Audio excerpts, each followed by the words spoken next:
আসসালামু আলাইকুম। ফ্রান্স থেকে দেশে আসলাম মোটামুটি 1 মাস কয়েকদিন হয়ে গেল। আসলে 1 মাস কয়েকদিন সময় নিয়েই দেশে এসেছিলাম। সময়টা খুব মনে হইল যে আসলে খুবই তাড়াতাড়ি চলে গেল, আর চলে যাবেই না কেন।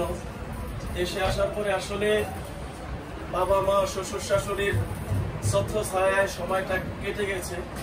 আসলে যাদের কাছে সময়টা কেটে গেছে তাদের কাছে 1 মাস 1.5 মাস 2 মাস এইরকম হাজার মানে মাসের পর মাস যাবে আসলে বোঝা যাবে না। কারণ পিতামাতার ছায়া তলে থাকা মানে যেই আসলে যেই মজাটা, সেই মজাটা আসলে আমরা দেশে যখন আসি তখনই বুঝি। আমরা প্রবাসী দেশে থাকি, আসলে ওখানে থাকি দেশে আসলে আমাদের প্রিয়জন পিতামাতা শ্বশুর শাশুড়ি তারা আমাদের আসার পরে যেই আদর আপ্যায়ন, যেই ভালোবাসা দিলেন, সেই ভালোবাসাটা আমরা আসলে প্রবাসে থেকে পাই না। প্রবাসে আসলে আমরা অনেক সুন্দর উন্নত মানের জীবনে থাকি, সেখানে টাকা পয়সা উন্নত জীবন সব কিছুই আছে, কিন্তু পিতামাতার যে ভালোবাসা, সেই ভালোবাসাটা ওখানে নাই। সারাদিন পরিশ্রম করি, কাজ করি, ব্যবসা করি, যাই কিছু করি, অনেক কিছু করি, কিন্তু দিন শেষে জিজ্ঞেস করার মতো কেউ নাই কেমন আছো, আদর করার মতো আসলে বিদেশে কেউ নাই। তো যাই হোক, আসলে বিদেশ থেকে আসলাম অনেক দিন পরে। 2018 সালে এসেছিলাম, প্রায় 6 থেকে 7 বছর পরে আসলাম 1 মাস কয়েকদিনের সময় নিয়ে। আসলে সময়টা কিভাবে চলে গেল বুঝতেই পারলাম না। তো যাই হোক, আমি এখন একদম যাওয়ার একদম নিকটতম সময়ে আমি এখন বসা আছি আমার সম্মানিত শ্বশুর জনাব জহিরুল ইসলাম, তার ফার্মেসিতে। তিনি পেশায় একজন ডাক্তার। সে দীর্ঘদিন যাবৎ এই পেশায় নিয়োজিত আছেন। আমার ধারণাও, আমি কথা বলবো তার সাথে কমপক্ষে 40 বছর বা 40 বছরের বেশি হবে। তিনি আসলে একজন ভালো মাপের ডাক্তার। তাকে আসলে এলাকার মানুষ খুবই ভালোবাসে। তার বিশ্বস্ত যে রোগীগুলো তিনি দেখেন, সেই রোগীদের কাছে আসলে তার খুবই সুনাম আছে। এলাকায় দীর্ঘদিন ধরে তিনি এই ডাক্তারি পেশায় নিয়োজিত আছেন। আলহামদুলিল্লাহ। আসলে তার অবসরের সময় হয়ে গেছে, কিন্তু তিনি অবসর ইচ্ছা করে নিতে পারেন, কিন্তু অবসর তিনি নিচ্ছেন না। কারণ অবসরে থাকার চেয়ে তিনি কর্মের ভিতরে থাকাটাই আসলে বেশি পছন্দ করেন। সেজন্য তিনি আসলে এখনো আসলে তার নিজের ব্যবসা, ফার্মেসিতে বসে তিনি নিজের ডাক্তারি করেন, এবং এখানে ওষুধ, বিভিন্ন রকমের ওষুধ বিক্রয় করা হয়। সেটি ওষুধ বিক্রি করে আরেকজন সহকারী আছে, ওর সাথে আমরা কথা বলবো। তো আমরা একটু আসলে আমাদের ফ্রান্সে যাওয়ার একদম সময় সন্নিকটে। আমরা একটু এখানে সম্মানিত আমার শ্বশুর আছেন এবং আমার সম্মানিত পিতা আছেন। তিনি আসলে দেশে থেকে, আমার বাবা আসলে দেশে থাকেন। তিনিও একজন সমাজসেবক। তিনি সমাজের একজন মাতবর। গ্রামে তিনি বিভিন্ন বড় বড় মাতবরি দরবার সালিশি করেন। তিনিও একজন জ্ঞানী মানুষ। আসলে তিনি ঢাকা আসছেন আমাদেরকে এয়ারপোর্টে এগিয়ে দিয়ে যাওয়ার জন্য।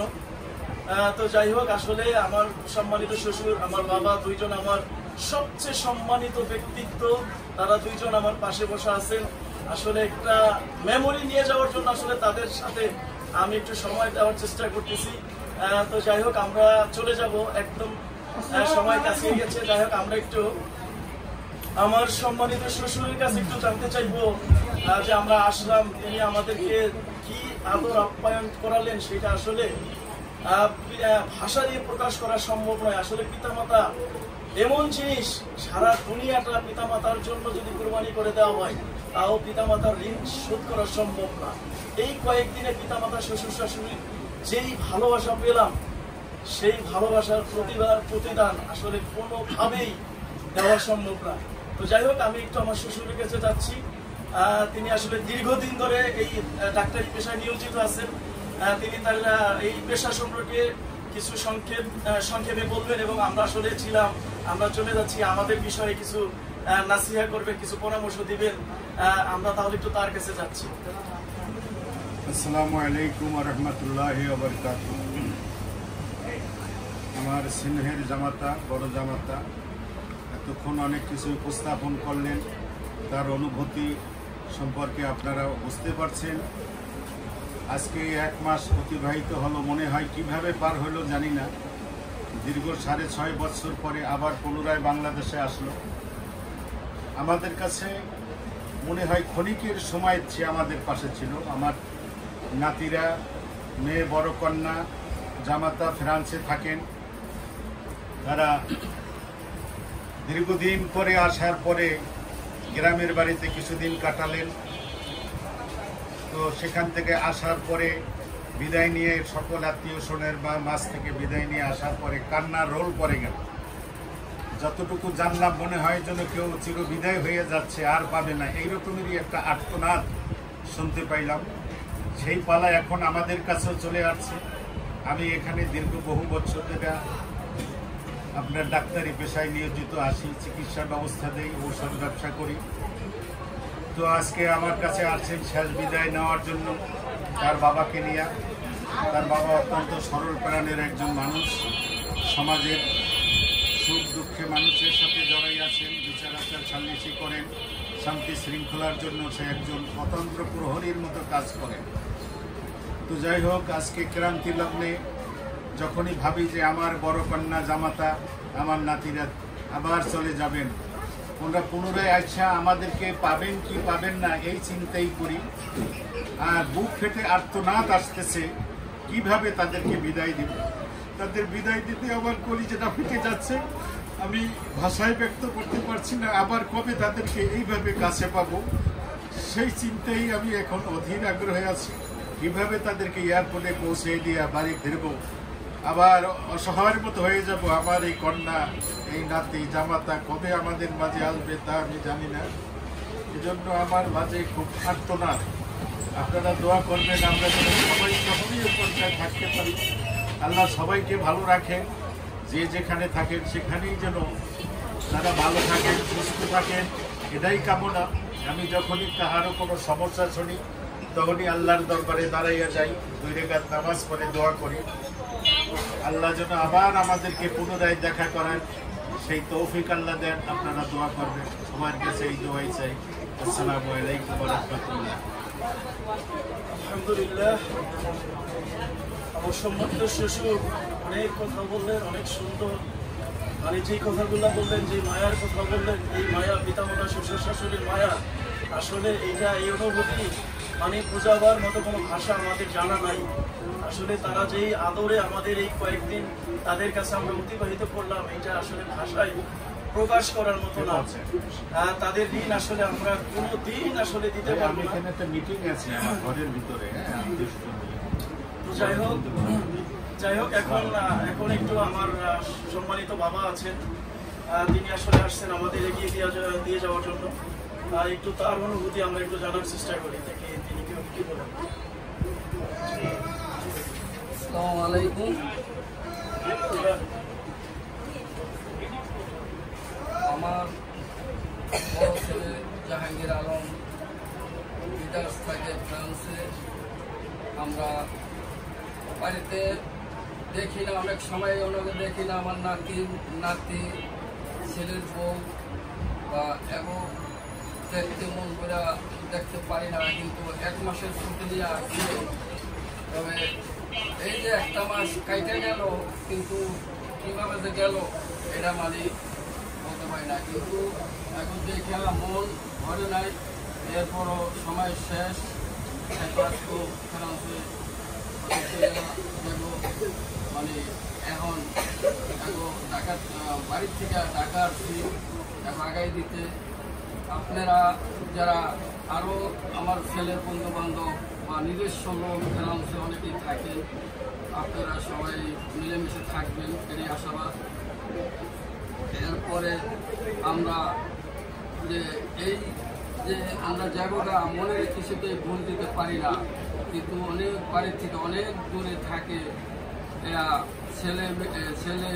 ছেলের বউ, নাতি নাতু, এগো যেই কদিনে থাইকে গেল এগো দেখা এগো খেয়ালত কইরা বা এগোই কইরা মানে আমরা মন করে না। এরপরও দোয়া করি আল্লাহ ওনাকে সুখ শান্তি নিয়ে তারা ভালো থাকুক, আরও যারা আছেন সবাই ফ্রান্সে যারা আছেন সবাই ভালো থাকেন। এই আর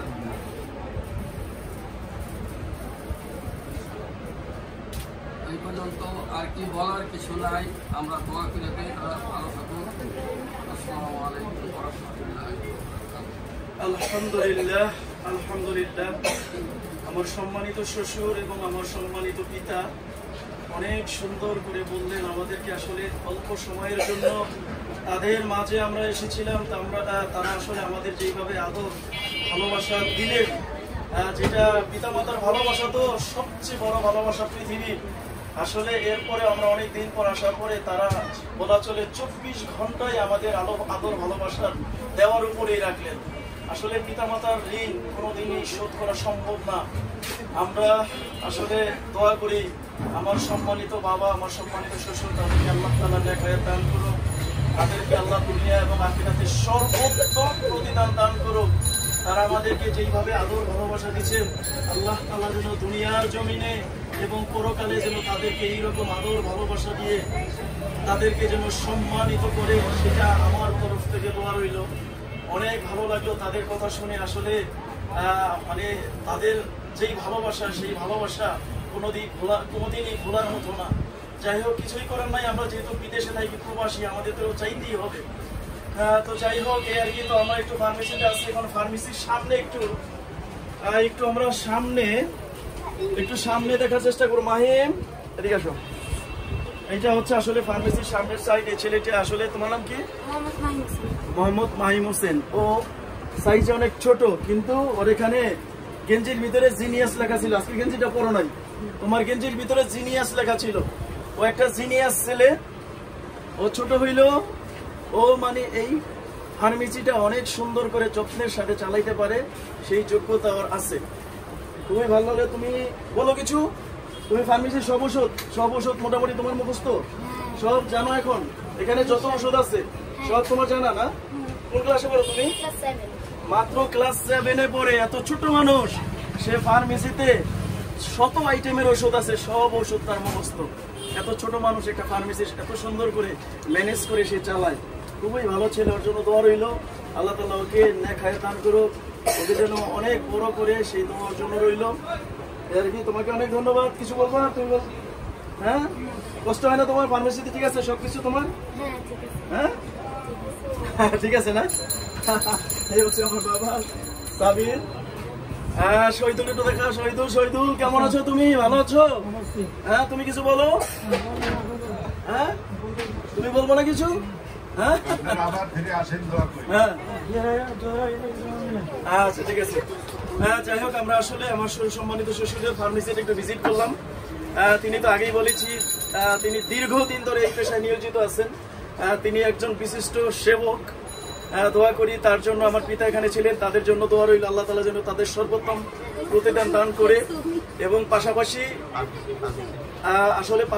আপনারা যারা ভিডিওটি দেখলেন, ফার্মেসির নাম হচ্ছে নাসির মেডিকেল হল।